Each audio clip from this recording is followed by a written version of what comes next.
బతుకు ఆడు ఆటలో మరణమంటే ఏమిటి? ఆటలోని అలుపు వంటి చిన్న మలుపులే జీవితాన్ని అందక జీవమెళ్ళిపోదులే, ఆరిపోని అణిగిపోని చిరంజీవిలే.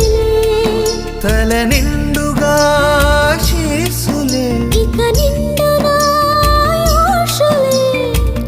యముని పాశమే బిగుసుకున్నను.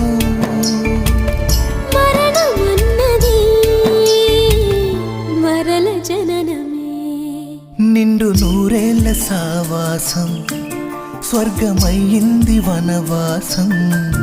దండగుచ్చాను నా ప్రాణం, వెండి వెన్నెల్ల కళ్యాణం. బ్రహ్మే ఓహో అనే ముహూర్తం కనుల ముందు